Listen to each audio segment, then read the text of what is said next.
When you think about Riverdale, your mind usually goes to one place, right? The love triangle. It's always Archie, Betty, Veronica. Always. Yeah. And maybe, Jughead is off on the side somewhere with a burger. Exactly. And that's the hierarchy. The main characters are at the center, and everyone else is just, well, they're kind of like set dressing. Set dressing is a good way to put it. Mm-hmm. I mean, for a long time, characters outside that core group were basically just plot devices. They existed to make the main characters look better or funnier or more desirable. Right, but today we're doing a deep dive on a very specific piece of that set dressing. Someone who wasn't just in the background, but was actively designed to be the punchline. We were talking about Ethel Muggs. And honestly, going through all this history, I'm starting to think we've all been reading her character completely wrong for like 60 years. It's a totally valid question. Ethel is such a fascinating case study because she represents this very specific, and let's be honest, kind of cruel archetype, the unwanted woman. The girl whose affection is played for laughs or even for horror? Yeah, horror feels like a strong word for Archie Comics, but her origins are rooted in a kind of slapstick horror, for sure. But our mission today isn't just to look at the bad old days. It's to track how a character designed as a one-note visual gag. A gag about being boy crazy and ugly? Exactly. How that character evolved into a sci-fi loving, doll furniture making, zombie apocalypse starting icon. And a country music star. You cannot forget the country music starlet phase. Oh, we will absolutely get there, I promise. But to understand how far she's come, you have to see where she started. And maybe more importantly, what they almost named her. I saw this in the notes, and wow, it feels like the writers were just being mean. It really does. So before she became Ethel Muggs in 1962, there was this prototype character in the late 40s and 50s, and the name they were floating for her was Ophelia Glutenschnabel. Glutenschnabel, that's not a name. That sounds like a medical condition. It tells you everything you need to know about the intent, right? Glutenschnabel isn't a person. It's a punchline walking in the door. You're meant to laugh before she even says a word. So thankfully, they landed on Ethel Muggs. She officially debuts in Archie's pal Jughead, #84, May 1962. But her entrance into the story is so strange. It's not organic. No, it's weirdly technical. It's the whole inciting incident for her entire character arc for decades. Dildon Doyley, the town genius. Of course. He invents the electronic Nate selector. So like a 1960s Tinder that takes up an entire room? Basically, yeah. It crunches all the data on every student at Riverdale High, and the machine, this supposedly objective scientific computer, it spits out a result. Yeah. It pairs Ethel Muggs with Jughead Jones. You know, that's fascinating to me, because for decades the joke is Ethel is delusional for chasing Jughead, but she's not. She has empirical data. A computer told her they belong together. That's a great point. It's a justification that everyone just forgets. She's not being crazy. She's following the science. Right. But we do have to talk about the visuals, because this is a comic book, and the artist Sam Schwartz, he did not draw her like Betty or Veronica. Not at all. I mean, you look at those early panels, and she's tall, she's gangly, kind of plain-faced. And let's be real, she looks a lot like Jughead. Like Jughead in a wig. Oh, that's 100% intentional. Yeah. She has the same angular build, the same prominent nose. She is his physical mirror. The gag wasn't just that she was unattractive. It was that Jughead was literally running away from a female version of himself. Which implies a level of self-loathing that we do not have time to get into today. But you mentioned horror earlier, and there's a prototype story from 1948 that, well, it's pretty dark. Oh, yeah. This is from a story by Bill Vigoda. There's this unnamed girl who is clearly a precursor to Ethel Tall, skinny, really aggressive. She's chasing Archie in this one, not Jughead. And the punchline of the strip isn't Archie hiding from her. No. The final panel is Archie lying down on a set of active railroad tracks. He literally says something like, "It's no use, Jug. This is a much easier way out." That's insane. The joke is, I would rather be killed by a train than go on a date with this woman. Exactly. That was the comedic baseline. She's a literal threat to his life. So when Ethel comes along in the 60s, she inherits all of that baggage. Her pursuit is framed as this predator-prey situation. Let's talk about that pursuit. For the longest time, that was her entire personality. She chases Jughead. He runs away. It's very Roadrunner. But with a culinary twist, Ethel figured out pretty early she couldn't outrun him, so she developed what the comics called the stomach strategy. Which is actually brilliant. Jughead is entirely motivated by food. And they would print real recipes in the comics, like Ethel's sugar cookies or Ethel's secret burger recipe. She realized that if she was holding a tray of food, he would at least stop running. It's a little sad, though, isn't it? I have to bribe you with cheeseburgers just to get you to stand still. It is, but it also shows she's observant. She knew her target. She even used her poodle, Clementine, as bait to lure Jughead's dog, Hot Dog. The logic was if their dogs were dating, they'd have to hang out. That is some next-level strategic thinking. But eventually, the writers tried to fix the Ethel problem, right? We have to talk about the makeover trope. Oh, yeah. Because in every teen movie, this is the big moment. The nerdy girl gets a makeover, and suddenly the guy sees what was there all along. And this is where the comic actually does something really interesting and, subversive. There's a famous story where Betty and Veronica decide to fix Ethel. They give her the full treatment, hair, makeup, new clothes. And the big reveal shows that she is genuinely beautiful, like a total bombshell. So according to the laws of fiction, Jughead should immediately fall in love with her. But he doesn't. He is completely, totally, 100% uninterested. I actually love that. Why's that?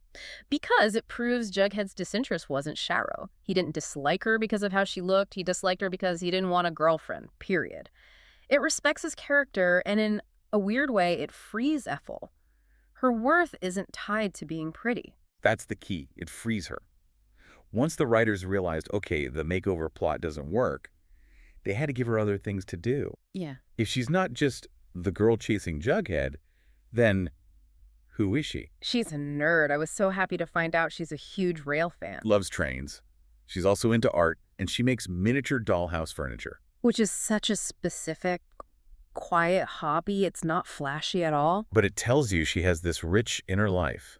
She's not just an obsessed stalker. She's an introvert with these really intricate passion projects. And that new depth starts to bleed into her romantic life. The most important story here, I think, is the Hank storyline. It feels like a real turning point. It absolutely is. This is where Ethel stops being the joke and starts being the protagonist. So the setup is that Ethel has a pen pal named Hank. But she's so insecure, she sends him a picture of Veronica instead of herself. The original catfish. Totally. So Hank comes to Riverdale to meet Ethel, and Veronica, who's in on the whole thing, pretends to be her. And you're just waiting for the crushing humiliation to begin. But it completely flips. Hank spends time with Veronica as Ethel, and he can't stand her. He dumps her. He dumps Veronica. He tells her she's vain and shallow and nothing like her letters. Then he bumps into the real Ethel, starts talking to her, and immediately realizes this is the person he's been writing to. This is the girl with the interesting mind. That's actually really powerful. It is. When the truth comes out, he tells her something like, "You're more beautiful than any picture." He chooses her for her. It changes everything. It validates her. It basically says, Jughead is the weird one. Other guys will see you for who you are. It gave her agency. And by the 90s, she's dating a blind boy named Jeffrey. And she actually tells Jughead, "I'm tired of chasing you." And I bet that drove him crazy. Oh, instantly. The second she stops chasing him, he gets jealous. But it shifted the power. Ethel was no longer the one begging for attention. Okay, so she becomes a real person. But because this is a comic book that's been around forever, she also becomes a lot of other things. This is where the writers can just go wild. Well, yeah. I have this theory that because she's the outsider, the writers can do anything to her. Archie and Betty are protected. They're the brand. But Ethel can be turned into a zombie. In Afterlife with Archie, she's basically patient zero of the zombie apocalypse. She gets bitten by a zombified Jughead at a Halloween dance. Of course. And the transformation is genuinely scary. She attacks Betty, and Veronica has to blast her with a fire extinguisher. It's always Ethel versus the pretty girls, isn't it? Even in the apocalypse. Oh. But then there's the country music arc from Archie's RC Racers, which is something else. I'm still trying to wrap my head around this. She quits the race to become a country singer named Ethel Sue. Yes.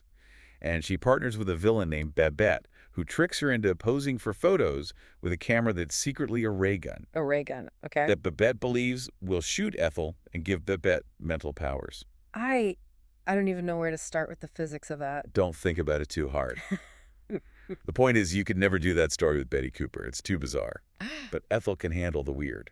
She thrives in the weird, which brings us to her on-screen versions.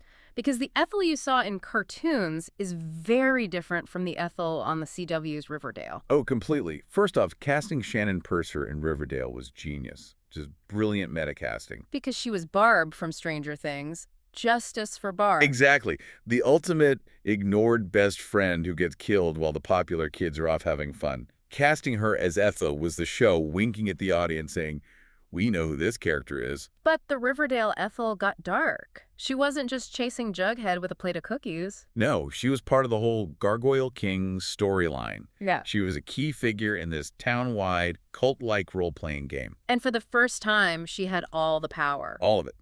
Jughead needed her to solve the mystery. She had the rule book, so she made him play along. She even made him kiss her just to get information. It was twisted, but it was the stomach strategy on a whole new level. She finally had leverage. It's such a contrast to the 1990 TV movie To Riverdale and Back Again. Oh, wow. Yeah, that movie is like an alternate reality where everything works out for her. Yeah. She's played by a model, Cindy Ambule. She's grown up to be this gorgeous, successful fashion designer. And Jughead stays in Riverdale for her. He does. He looks at her at the end of the movie and realizes he completely missed out, and he wants a chance to make it right. It's the Hollywood ending that comics always denied her. It's amazing to see all these versions, from a joke to a horror movie monster to the romantic lead. And in the recent Bollywood movie, The Archies, she's just a core part of the friend group. It just shows you can't really have Riverdale without her. So let's try to pull this all together. We started with Ophelia Glutenschnabel, a name designed to be laughed at. And we ended up with a character who has been a zombie, a cult leader, a country star, and a romantic hero. Yeah. Ethel Muggs is the ultimate survivor of comic book evolution. It really is a story about gaining agency. The writers kept trying to put her in this desperate, ugly box, but she just kept breaking out. She got hobbies, she got other boyfriends, she got a life. And that's why she resonates, I think. Most of us aren't the star quarterback or the head cheerleader. We're the Ethels. We're on the sidelines trying to figure out our own story.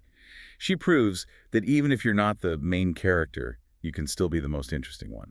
I want to leave you with one final thought. It's something that really struck me when thinking about that 1990 movie where Jughead finally chooses her. What's that? We've spent 60 years assuming the joke was on Ethel, Right. that she was silly for wanting this guy who didn't want her back. But when you look at how cool and weird and resilient she became, and you look at Jughead, who is basically a guy who just eats burgers and refuses to grow up. You start to wonder who was out of whose league. Exactly. Maybe the problem was never Ethel. Maybe she was just decades ahead of her time, waiting for a guy who was actually mature enough to appreciate a woman who makes her own furniture and knows how to start a zombie apocalypse. I think she's probably still waiting for that guy. But at least now, she's got plenty to do while she waits. Amen to that. Thanks for this deep dive. Anytime.